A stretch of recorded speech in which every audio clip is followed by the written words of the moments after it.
Hello, everybody. Welcome back to another episode of Oh Shoot.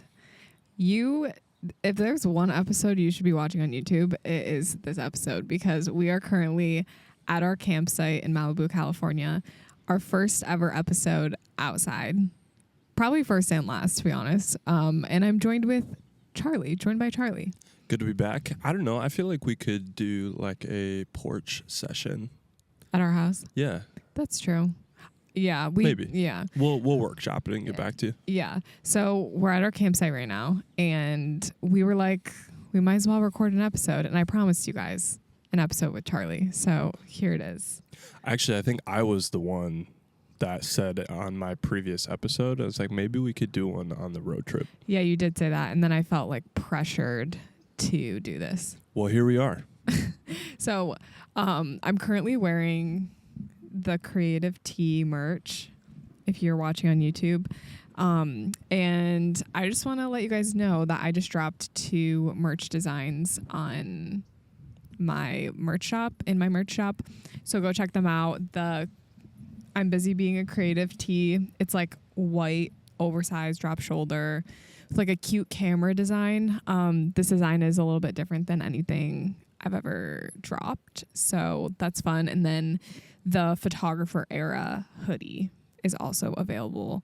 It's a really oversized, super cute, really soft, a little bit more on the expensive side, but it's expensive for me to make it, which is why I had to charge so much. So I was going to say, these are definitely some of the more quality or more premium materials that these items have been made out of in the past, compared to items in the past. So I definitely think the price reflects in the quality of the piece that you'll be retrieving for your purchase. Right. And I'm never trying to like hit like a larger profit margin. Like I just want to hit the same profit margin. So that's why I like the t-shirt. It's higher quality than my past t-shirts, but it's like the same price as the other ones because like it doesn't cost me more to make this one. But the photographer era hoodie, that specific hoodie was really, really expensive, but it's like so nice. Honestly, when you put it on, it feels like a dream. It does. Yeah. There were multiple days that I didn't want to take it off. Like right when I got the sample, I didn't want to take it off, but I was like, I'm going to stain this or something. I haven't taken photos in it yet. So anyway, merch dropped on Friday. Charlie, let's talk a little bit about the road trip since you're here. Yeah. I mean, ask me about it. It's been a great time. Yeah. Well, okay. I haven't done an updated podcast episode in like 3 weeks because I had like 3 weeks worth of batched episodes. So no one on the podcast knows anything about, like, the listeners don't know about the fire or any of that.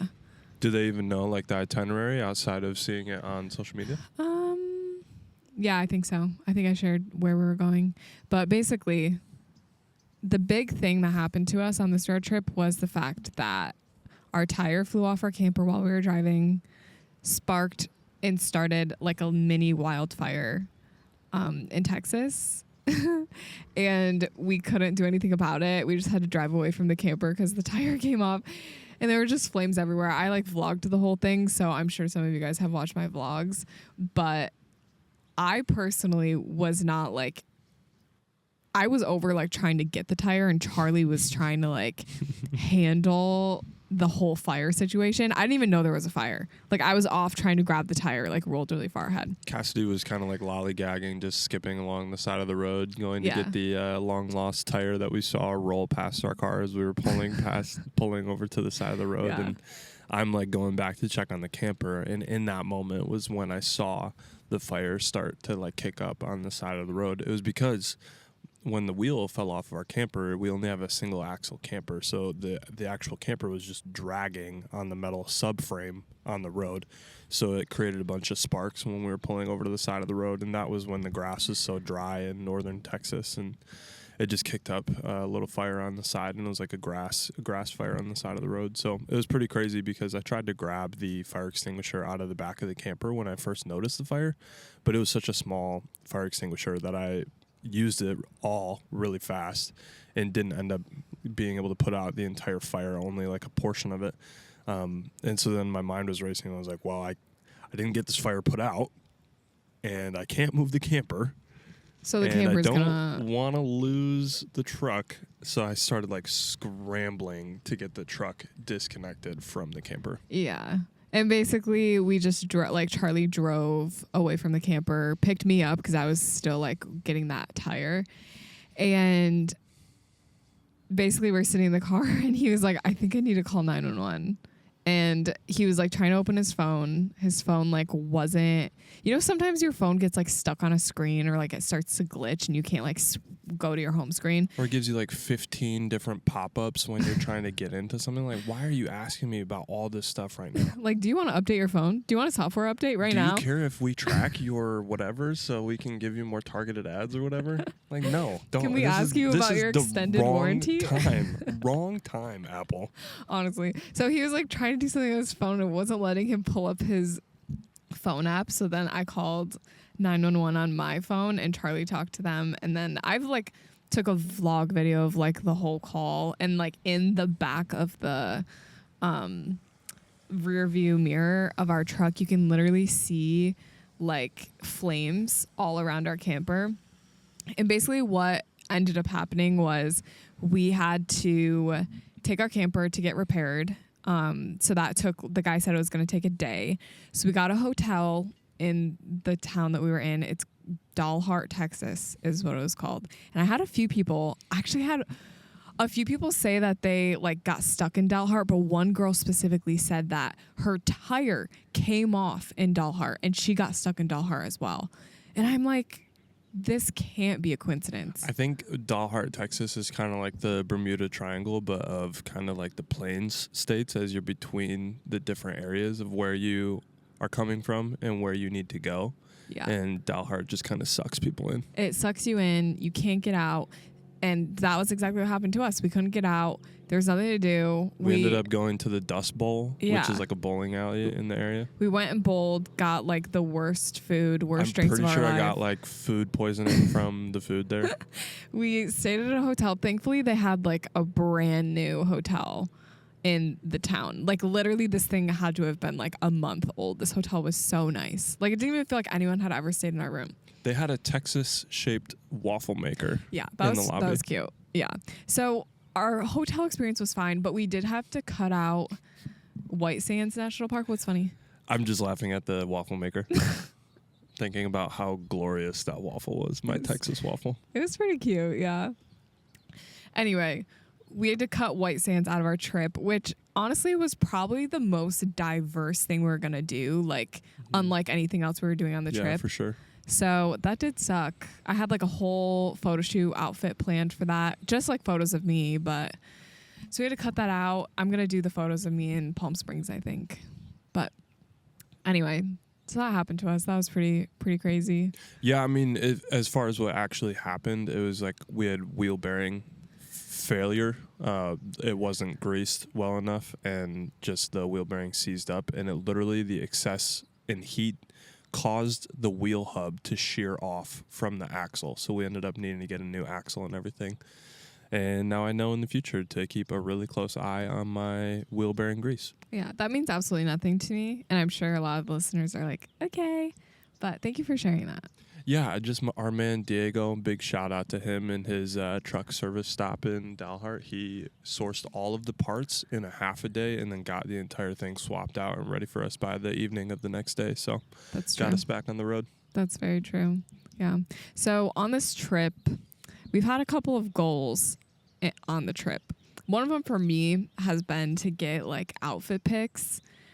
My goal was every single day, but we haven't done every single day, and yeah, thankfully we haven't done every single day. Right. Well, it's not like every single day I'm wearing like a most amazing outfit, yeah, you know, like something that is photo worthy. Yeah. So I've gotten a few outfit pics, which was a big goal. I wanted to set up a few photo shoots while we're out here, and which we've done. Yeah, we did one in Phoenix. That was like a quick, honestly, it was like maybe 45 minutes, but that one was fun. We did that at Papago Park. Super pretty. Like literally, beautiful. I was like, I wish I lived here. All like palm trees. Definitely worth your time if you're in the Phoenix area or near. Go make your way over to like a sunset at Papago Park. Yeah, it was really, really pretty. Let's see. I have a photo shoot actually tomorrow, Mm-hmm. in Malibu. Someone that just did like sign up for my model call. We're doing like a quick shoot, and I try to film those for my YouTube. So the Phoenix shoot is going to be on YouTube eventually. So yeah, That's something I'm working on, is the BTS from that Phoenix shoot, and I'll be taking BTS of our shoot tomorrow in Malibu as well. true. Charlie's the BTS king, the king of BTS. I'm trying to think of what else we've done on our road trip that's been like exciting. Yeah, I mean, we've gone to a couple different places. We went from the Phoenix area to Oceanside, California, and then from Oceanside up to Malibu, and then our last stop is Palm Springs. We've done a couple different things along the way. Honestly, a lot of it, though, is just kind of hanging out and finding, like, small places to go see in the area or maybe in the towns that are surrounding. Try to go to some cool restaurants or whatever and just do some different stuff. But I also had a disc golf tournament partway through the road trip as well. Yeah, and Charlie got second place in his division, so we love that. The only thing, he didn't get like money or trophy or anything. He just got like this little plaque. Yeah, I mean, about that, I play in, it's the highest amateur division right before you would sign up to play in the open or like the professional, where you can earn actual cash. So none of the amateur divisions can cash out no matter how high the competition is. Yeah. So it was fun. I caddied for him, but I didn't actually carry his backpack because it's a little heavy. Yeah, it's kind of a big bag. Yeah, it gets pretty heavy pretty quick. I feel like I could, like, you caddy for me. Like, think about it. When we do weddings, you caddy for me. Yeah, we've talked about that, where I just end up carrying everything. Right. And then I should end up doing that for you for disc golf tournaments, but I just can't. She did it was like a 60-40, you know, like she'll work her percentage higher as time goes on. She carried it for a little bit. Next time she's with me, she'll carry it a little bit more, and we'll work towards that. That's very true.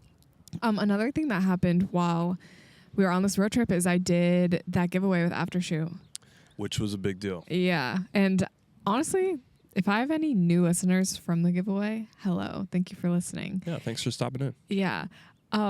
The giveaway was crazy. So I knew it was going to be big because like we had some pretty big prizes, but I just wasn't expecting, like, within an hour we had 10,000 comments.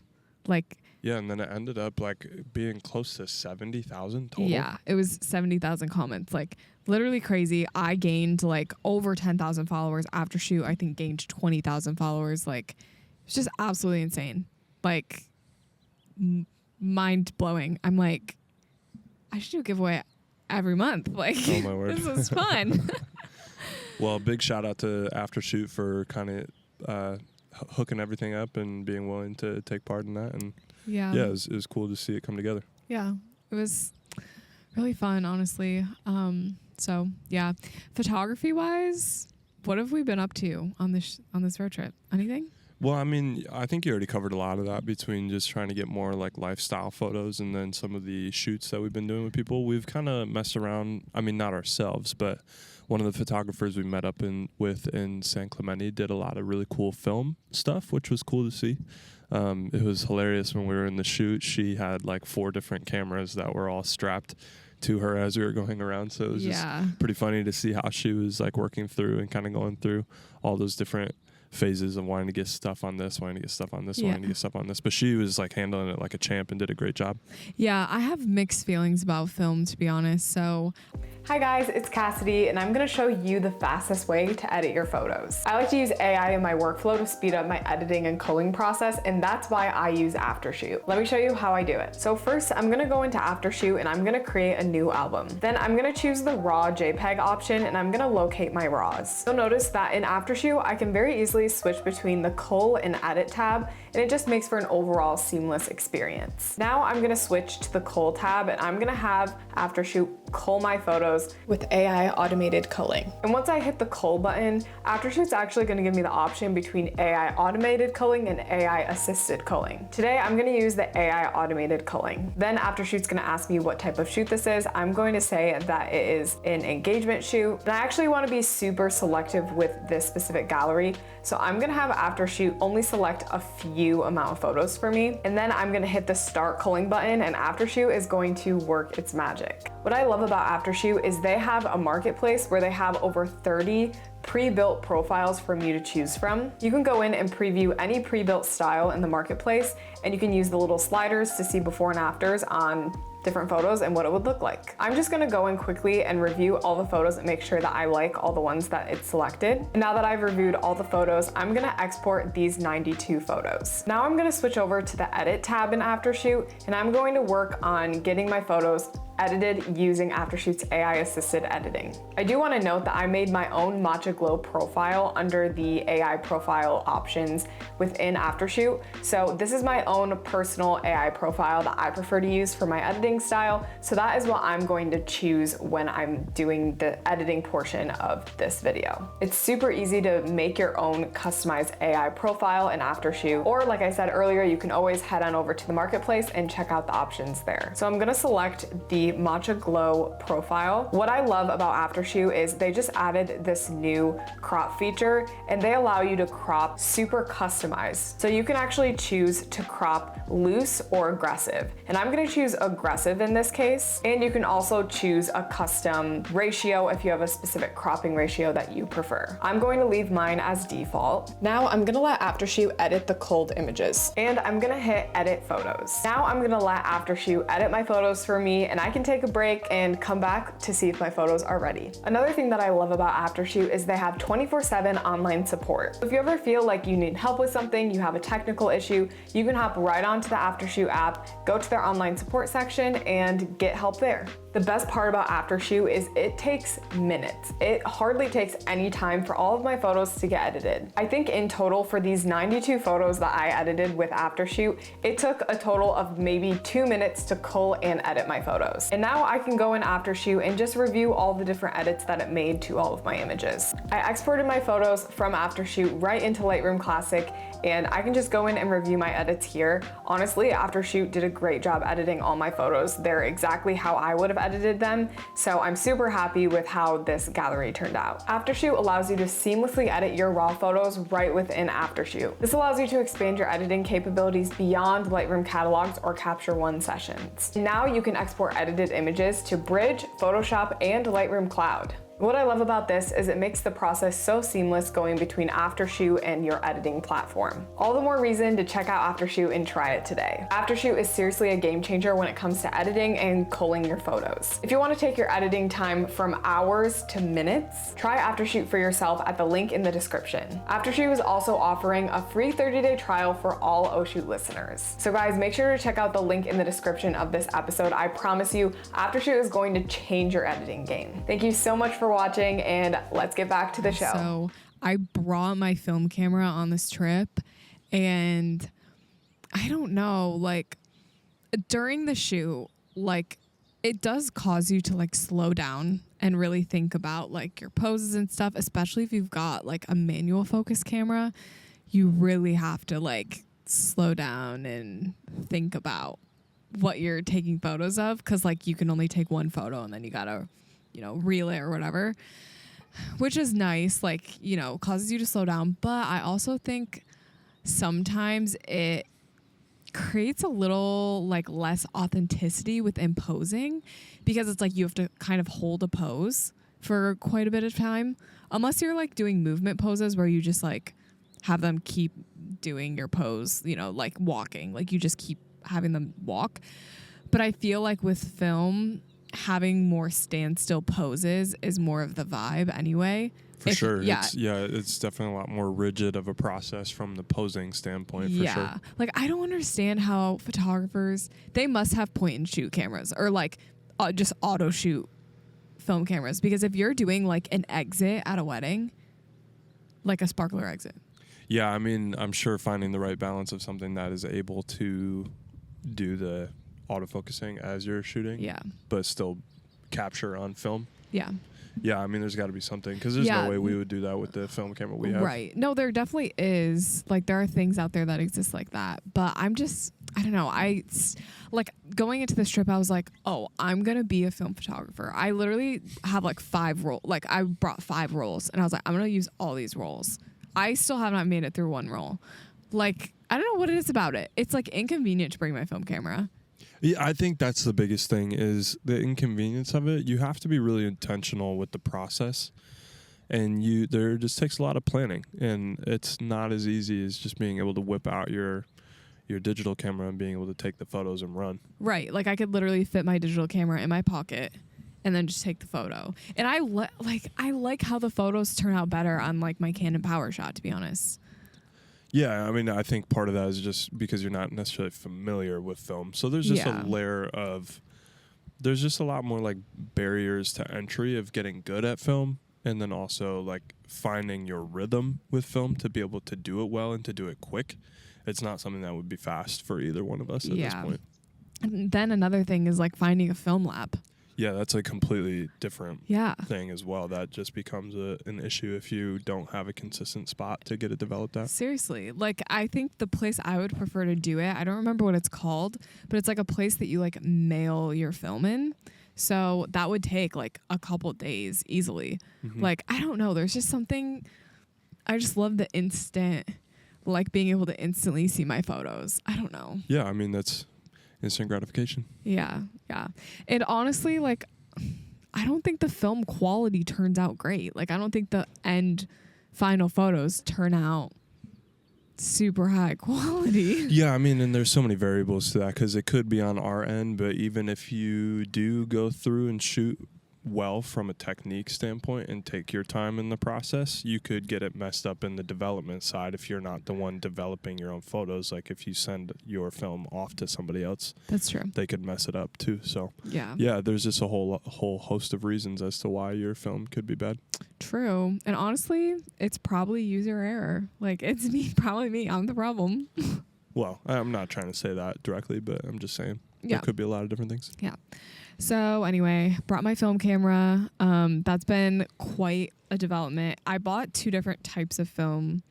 Kodak Gold, which is like the film brand. I don't even know what the like the standard. Yeah, well, I wouldn't even say standard. It's like really popular. The most known. Yeah, like it's like apparently like so cool how it turns out, whatever. Yeah, your Kodak moment. Yeah, absolutely. And then I got another one. I don't even remember what it's called. But yeah. Anyway, me and Charlie did a few shoots of ourselves this trip. Mm-hmm.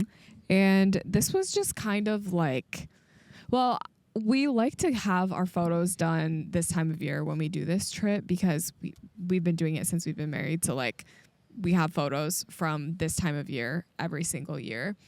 So the first girl that we did a shoot with, Carrie, she was the film photographer. She did shoot some digitals too, and she like gave them to me.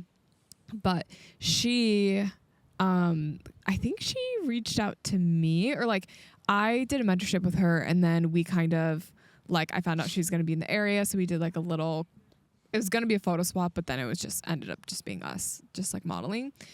Which is nice that honestly we get to do that because like my first year being out here, I paid a photographer, which, you know, obviously it's like nothing wrong with that. Yeah, like if we want it, we'll pay for it, but she was kind enough to just like have us model and do it for free. Yeah. And then we just did a shoot actually last night in Malibu at Point Doom, which if you guys are familiar with the area, it's really pretty.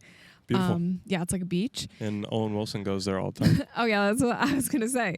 Literally, as we're walking up this like random trail, this guy like with blonde hair and a hat, whatever, passes us. Like we're going down, he's going up, and like after we pass him, Charlie turns to me and goes, "I think that was Owen Wilson." And I mean, I didn't see the guy, so I don't know if it was him, but Charlie swears. He said, "What'd you say that you would bet on it?" And you're not. I said I'm not a betting man, but this is something I would put money on. Yeah. So, hey, I truly believe it might have been him because I was able to turn around and see him on the trail, like because it kind of like switchbacked, and I could see him going up, and I was like, that could be him. I don't know. And I looked it up. He's got a house in Malibu. Don't know. Maybe he was at Point Doom. Yeah, we don't need to like harp on it for too long. It just was a funny moment because Cassidy and Andriana we're just like gabbing it up and talking and not paying attention. And I look at this guy, like I nod at him as we're on the trail, like, how you doing or something like that. And then it like occurred to me, I was like, I am almost 100% sure that was Owen Wilson, because he also did this weird thing where when I made eye contact with him, he like kind of shied away from me and didn't want me to like look at him type of thing. Right. He was wearing a hat, had it pulled down really like close to his eyes. Classic celeb. So I don't know. It just kind of gave Owen Wilson. It just kind of gave Owen Wilson. Had like the nose that was like a little broken. I saw like the broken nose and like the long chin. So it's not me just like making it up. I believe you. The shoot last night was really fun. I wore probably one of my favorite dresses ever. It was like a Free People dress, and it was just so cute. Like, I don't even know how to describe it. You guys will just see the photos on my Instagram eventually. But it was really fun.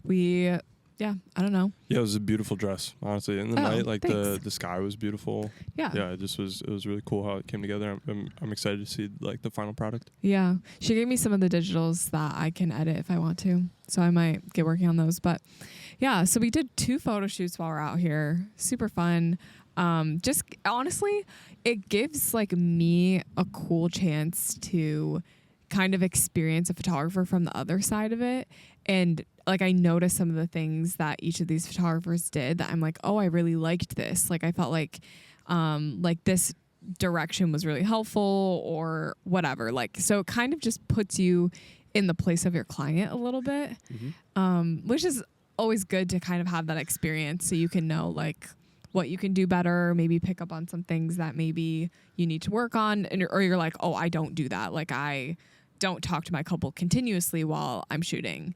And I should, because I liked how this girl did that or something. I don't know. For sure. Yeah, and it's just cool to see people in their element, in their area, to be able to see them kind of in their own environment. Like, we don't shoot out here super often. We're not familiar with the area. And same thing with the other locations that we were in. And just kind of cool to experience that from other people's shoes, you know, to be able to see them do their thing. And what I loved about doing both of the shoots was I feel like both of the photographers really used lighting in a different way than I normally would.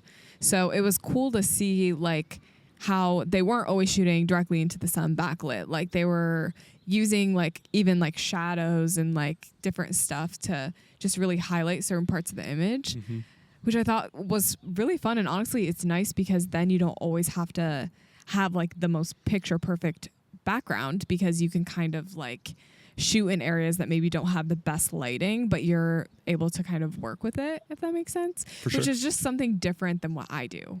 So I really appreciated that. And honestly, it makes like my feed and my photos look different. Well, I guess they're not technically like my photos, like I didn't take them, but like photos of us different than what we typically have, because we haven't really done anything like that. Yeah, it just brings kind of a diversity to your page that wasn't there before. Yeah, totally. I've been struggling on the content grind this trip. Like, kind of. Like, I feel like... Okay, so creating content's hard just in general, but when you are taken out of your element, like, I'm used to being in my office from, like, 10 to 4 every day and just, like, having the opportunity to create whatever content I want. All of my gear is there. Like, the options are endless, right? Like, I can really do anything I want content wise. Here, like, being on the road, it's just so different because I don't have a consistent place to film. Like, I kind of had to have some stuff prepped. And then I had some stuff prepped, but I used all of it. So now I'm like scraping for content now. And it's just interesting because it really challenges you to, I don't know, intentionally film stuff and intentionally create content. And I feel like my content right now is so chill. Like, I'm not even thinking about it. I'm just like, I need content. I'm just going to put it out. But I think sometimes that's the best type of stuff. So for example, the shoot we did in Phoenix, I had the girl do this pose that I call like the ragdoll pose. But basically I saw it on Instagram where like the couple's like spinning in a circle, and then like she eventually like puts her arms completely back and like leans her head back and just like gives into momentum, right? And it's just like a cute moment, whatever. So I was like, oh, I should definitely try this. And Charlie was filming it, and it went not the best. It didn't turn out horrible, but it definitely like wasn't as cute as I pictured. And I was like texting the model, and I sent her the like photos, like just screenshots of like the raws, and I was like, girl, this turned out so bad, whatever. And she was like, you should do a video like posing gone wrong and like show this. So she like gave me permission, and I was like, oh cool, like I'm just gonna give it a whirl. And since it was already like recorded, like I just chopped it up and posted it literally in like 2 seconds. Like didn't even think anything of it. It literally is at like a 1.7 million views or something like that. Yeah, it's just cool to see kind of what comes up organically, and you don't necessarily have to force it. It's not pre-planned. It's just something that happened in the moment. Right. And I think like that just kind of is showing me that some of the best content is just stuff that you don't overthink, For you sure. know, like the casual stuff. I don't know. Like I filmed like a little get ready with me yesterday, casual videos of the shoot. I don't know. It's challenging, but I think it's fun too, to be put in like a different setting than what I'm used to. For sure. And it's not like we're trying to be van life people or anything like that, but this is kind of like, it gives you that little bit of the feeling of it, what it could be. You cannot, like, I feel like you can't establish a routine here unless you have like infinite storage in your camper. Like, I just feel like you cannot. And you have a dishwasher, like something about it. No, listen, because like when I go to brush my teeth, there's dishes in the sink, and it's like you always gotta be doing dishes. And like I want to do my red light therapy mask. Oh like I want to I want to goodness. have my routine. I want to have my nighttime routine, and I just feel like I can't do that here because it's like my feet are always dirty. No, you definitely have to like strip back and not have a ton of stuff. So if you're on the road, you just kind of find your bare essentials and keep it going. Right. And I think it's nice for like a short little season. I could never, ever do this full time. Ever. Like literally, I'm looking to the camera. Never, ever let me do this full time. You too, Charlie. We're not doing this full time. I don't know. I feel like I could do it full time. You definitely could, but my maintenance level, like I'm just high maintenance. There's what we've been working towards. Like literally we brought our stuff to make chai lattes every morning. Like I have stuff to make my chai every morning. Like it's high maintenance. Like I've got matcha stuff. There's certain things we had to do to be able to keep Cassidy alive during this trip. Right. And we've done it. We're doing it. I'm alive, but literally barely. And also I am barely alive right now. I will say I have been getting probably some of the best sleep of my life. Like, wouldn't you agree? I sleep the same. You do, no yeah. matter what. You do always sleep really hard. But like, we've been going to bed at like 10 p.m. and waking up at like 7:30 every day. Yeah. But it's because we don't really have like any scheduled stuff. Like we're just I mean, it's hanging not out. like we're gonna just go find a bunch of crazy nightlife in these different cities. So Right. Well, I mean, is there even nightlife in Malibu? I mean, yes, I'm sure there is. That's true. That's very valid. Okay. Do we have anything else that we want to talk about? I mean, I didn't have anything planned. Did you No. have anything? Honestly, I don't think so. I've just been, like I said, barely living, barely alive, but we're here. I would say that we've been thriving. Thriving? Just in a different way Yeah. than what you're used to. My hair is definitely not thriving. Like the hair is not hairing. Oh my goodness. But the mustache is always mustaching. Thank you. You can guarantee it, yeah. All right, well, I think that's going to wrap up today's episode. It's definitely shorter than my normal episodes, but next week, guys, I'll be back, and we'll be back on the grind of getting full-length episodes out for you guys, guests, whatever. I need to do another photography horror stories episode. Do you Sure. want to come on that one? Yeah, I think so. Maybe Okay. we can even do it. Collect them on the road. Collect them on the road. What do you mean? The tales of the towns. I'm not tracking with you. You're You being will very when we like get cryptic to right them. now.